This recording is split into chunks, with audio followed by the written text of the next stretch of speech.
Endi inson dunyoda yashar ekan, albatta ustiga bir musibatlar keladi, qiyinchiliklar, mashaqqatlar. Mana shunday holatda inson o'zini yo'qotib qo'yadi, iztirobga tushadi, dovdirab qoladi.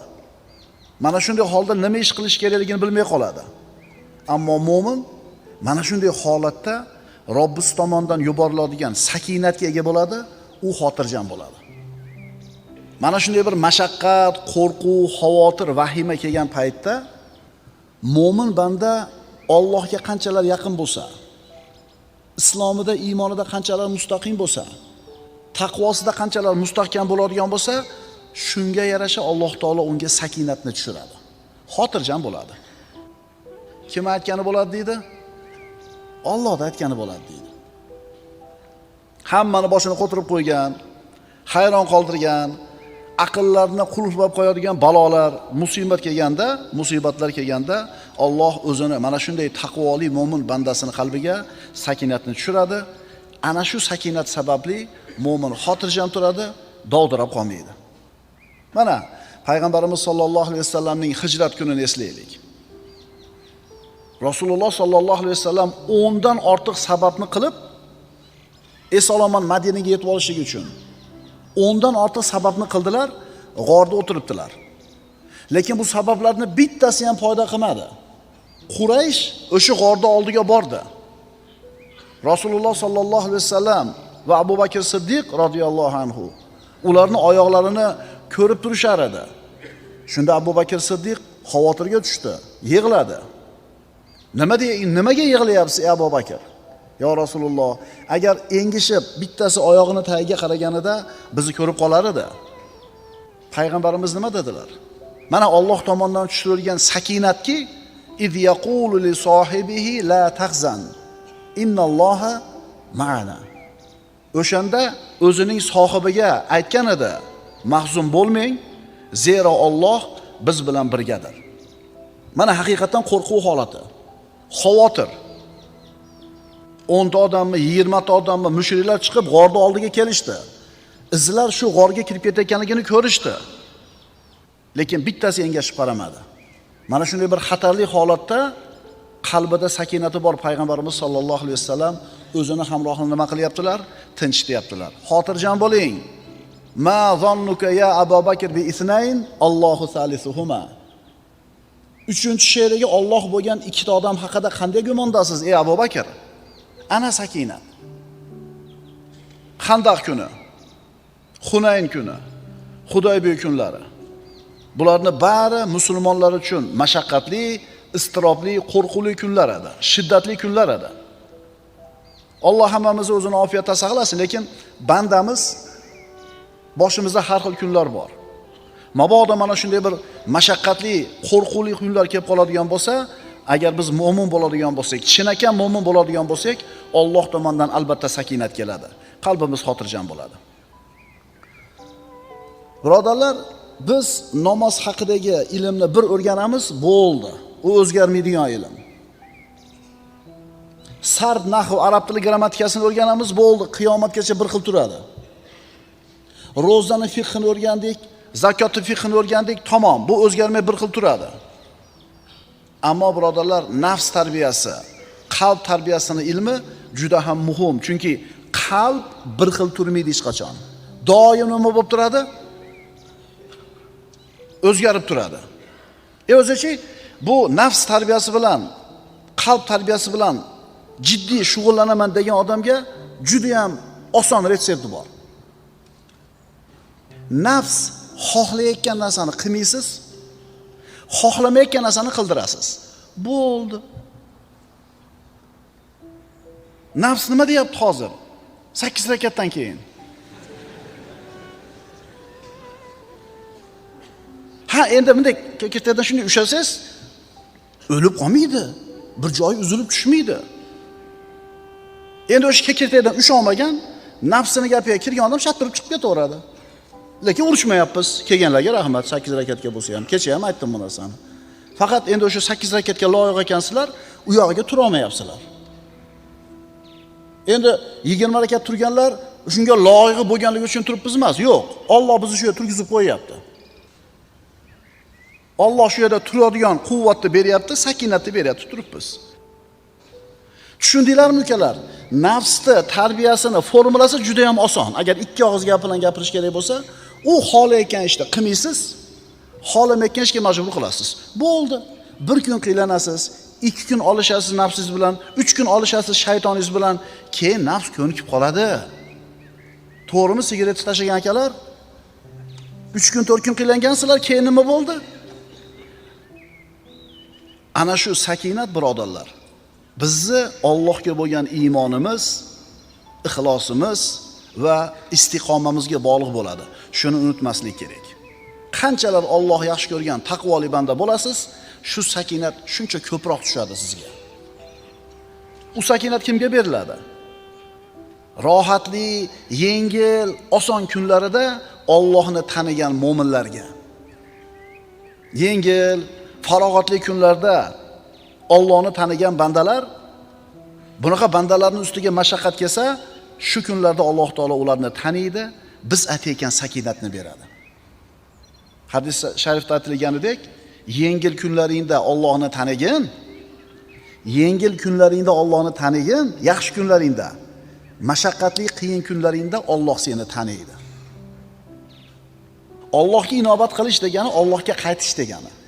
Allohga iltijo qilish degani, Allohga yolvorish degani inobat. Inobat ikki xil bo'lar ekan. Rububiyat inobati, ulug'iyat inobat. Rububiyat inobatini hamma qilar ekan. Mo'minmi, kofirmi, erkakmi, ayolmi, olimmi, omimi, boymi, kambag'almi, millati, irqi qanaqa bo'lishidan qat'iy nazar odam zoti borki, rububiyat inobatini qiladi, iltijosini. Qachon qiladi? Samolyot silkinishni boshlaganda ateist ham nima deydi? Ey Rob deydi. Kemaga chiqib, katta to'lqinlarga kema urilib, chaqalib, to'ntarilib ketishiga xavotir bo'lganda ey Xudo deydi. Ateistlik ham esdan chiqib qoladi. Mulhitligi ham yoki dinsizligi ham. Bu majburiyatdan-da. Allohni tanimaydi, lekin boshiga musibat tushganda Alloh deydi. Endi ulug'iyat inobat qanaqa bo'ladi? Yengil kunlarida ham Allohni taniydi. Yengil kunlarda Allohning hukmida, yengil kunlarda Alloh taologa yaxshi ko'rib ibodat qiladi. Endi bunaqa bandasini Alloh qiylangan kunida albatta o'zini holiga tashlab qo'ymaydi. Tushunarlimi? Yengil kunlaringda Allohni eslagin, Allohni tanigin, Alloh ham seni nima qiladi? Taniydi, eslaydi. Ulamolardan biri aytadi: ustimga mashaqqat kunlari keladigan bo'lsa, sakinat haqidagi oyatlarni o'qiyman. Ana shu narsani o'qir ekan, ustimga qiyinchilik kelganda shu sakinat oyatlarini o'qib, uni ta'sirini hayotimda his qildim deydi. Mana shu nasihat ko'rsatma birodarlar. Agar ishlar og'irlashsa, qalb iztirobga tushsa, sakinat oyatlarini tilovat qiling. Bu sakinat Alloh taolo mo'min bandalarga ato qilgan inomi bo'ladi. U mo'minlarga xos bo'ladi. Sakinatning ta'rifi. Sakinatning asli xotirjamlik va viqor. Xotirjamlik va viqor. Masalan, falonchi odamda sakinat bor desa, demak uni qalbi xotirjam, ichi xotirjam, ustida viqor bor. Haybat bor, salobat bor. Baqir-chaqir qilish, qo'rqish, yig'i solish, asablarda buzilishi bu birodarlar sakinatni ziddi. Sakinatni nozik ta'rifi. Qalbda xotirjamlik va a'zolarda sokinlikni bor bo'lishi. Insonning ichi ham osoyishta, tashqi ham osoyishta. Bilasizmi, shunday bir aktyor odamlar bor. Asabi o'lgan, g'azabi qaynab turibdi. Ichida vulqon qaynab turibdi-yu, ammo tashqarisida xotirjam tura oladi. Biz bunaqa, bu aktyor bu. Biz bunaqa xotirjamlikni aytmayapmiz. Biz aytayotgan xotirjamlik, sakinat ustida qanday osudalik, viqor, xotirjamlik bo'lsa, qalbida ham shu narsa bor. Mo'min banda osoyishta bo'ladi, sokin bo'ladi. Xuddi salobatli bir tog'dek. Mo'min jazavaga tushmaydi, vahimaga tushmaydi, panika qilmaydi, yiqilib qolmaydi, o'zini yo'lidan chiqib ketmaydi, idish tovoqni yerga urmaydi, eshikni tepmaydi, so'kinmaydi, xotirjam bo'ladi, halim bo'ladi. Mana shu kishini muomalada, odamlar bilan qilayotgan muomalasida muloyim, halim bo'lib turganligi uni qalbida sakinat borligiga bir ishora bo'ladi. Birodarlar, bilasizmi, xulq, go'zal xulqlarning sayyidi bu hilm deyiladi, muloyimlik. Shuning uchun aytiladi, kadal halimu an yakuna nabiyan. Halim odam, muloyim odam nabiy bo'lishiga sal qoladi. Nabiy bo'lmaydi, hech kim payg'ambar bo'la olmaydi, ammo halim odam nabiylikka yaqin bo'lib qolar ekan. Endi hammamiz o'zimizni halim deb bilamiz-da, to'g'rimi? Endi bu halimlik ham ikki xil bo'ladi, birodarlar. Kimdir Alloh taolo shu halim qilib yaratib qo'ygan, tabiati muloyim, yumshoq odam bo'ladi. Kimdir bunaqa emas. Nervi tez chiqadi, qo'pol, qattiq, dag'al. Endi ikkalasi halimlik qilsa, qaysirisini savobi ko'proq bo'ladi? Muhim narsa, agar qalbga sakinat o'rnashgan bo'lsa, kirgan bo'lsa, uni xotirjam qilib qo'yadi. Tana a'zolari sokin bo'ladi, viqor bo'ladi, tili hikmat va haqni so'zlay boshlaydi. U bilan yolg'on, fahsh, botil, bekorchi so'zlar orasi to'silib qoladi.